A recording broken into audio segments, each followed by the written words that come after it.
பிடிஎம்ஏ திருவண்ணாமலை தெற்கு மாவட்டம். இன்றைய தினத்தில் எங்க ஐயனார் பிடிஎம்ஏ திருவண்ணாமலை தெற்கு மாவட்டத்தில் மக்கள் போதையில்லா தமிழகம்.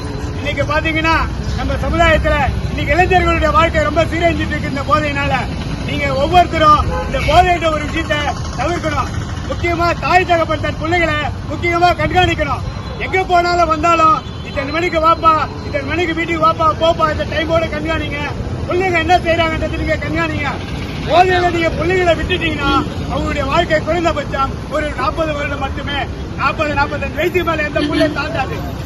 இன்னைக்கு இருக்கிற சமுதாயம் அப்படிதான் போயிட்டு இருக்கு. ஒரு பக்கம் குடியில இருக்கிறான், இன்னொரு பக்கம் ட்ரிங்க் ஸ்மோக்கிங்ல இருக்கிறாங்க. அது மட்டும் இங்க பழக்கம். அந்த கஞ்சா பழக்கத்துல இருந்து மக்களை நம்ம எப்படி காப்பாற்றணும்னா பிள்ளைகளை ஒவ்வொரு நாளும் நம்ம சீரான முறையில் கண்காணிக்கணும். அது மட்டும் இல்ல, நம்ம இருக்கும் அனைத்து நண்பர்களும் நம்முடைய உறவுகளும் ஒவ்வொருத்தரும் ஒரு நம்மளுடைய உறவுகளை அவர்கள் ஏதாவது தவறுகள் செய்தால் நம்ம தான் கண்டிக்கணும். ஒரு நண்பன் இருக்கிறான், அந்த நண்பன் தவறான முறையில் கஞ்சா அடிக்கிறானா அவனை நம்ம தான் திருத்தணும்.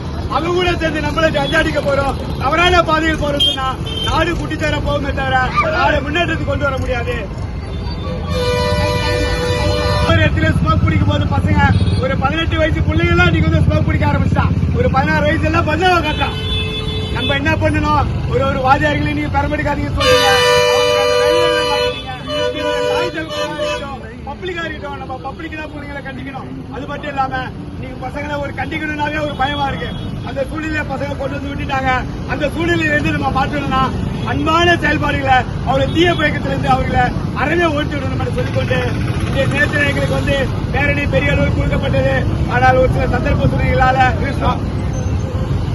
ஒரு சில சூழ்நிலையினால காவல்துறை அதிகாரி அவர்கள் கிழக்கு காவல்துறை ஆய்வாளர் அவர்கள் நைட்டு தொடர்பு கொண்டு எங்களுக்கு சொன்ன இன்ஸ்ட்ரக்ஷன், செஞ்சு நீங்க பேரணி வேணாம், ஏன்னா அவர்களுடைய நீட் எக்ஸாம் பிரச்சனைகளா பேரணி நடந்துட்டு இருக்கு, அந்த ப்ராப்ளங்கள் அதிகமாக போயிட்டு இருக்கு, அதனால நீங்க கூட்டங்களா முடித்துக் கொள்கிறேன் என்று அவங்க கேட்டுக்கொண்ட பட்சத்தில் நாங்க எங்க சங்கம் இருந்தது கூட்டங்களாக நான் முடித்துக் கொண்டு இந்த செயல்பாடுகளை சீராக செஞ்சு கொண்டிருக்கிறோம். அதே வேளையில பிள்ளைங்களை இன்னைக்கு ஒவ்வொரு நாளும் நீங்க கண்ணு கருத்துமா பாத்துங்க. நீங்க பிள்ளைங்களை விட்டுட்டீங்கன்னா ஆரம்பிச்சுதான் குடிக்கிறானா அது உடனே அவனுக்கு அடிக்கொண்டான பாதையை உண்டு பண்ணிடும். அது மட்டும் இல்ல, நீங்க பசங்களை தனிமையில விடாதீங்க. முக்கியமான விஷயம், பசங்களை தனிமையில விடவே விடாதீங்க. நல்லவங்க கூட சேர்ந்தாலும் நல்ல பழக்கம் வரும், கெட்டவங்க கூட சேர்ந்தாலும் கெட்ட பழக்கம் தான் வரும். நீங்க என்ன பண்ணாலும் அவனை காப்பாற்ற முடியாது.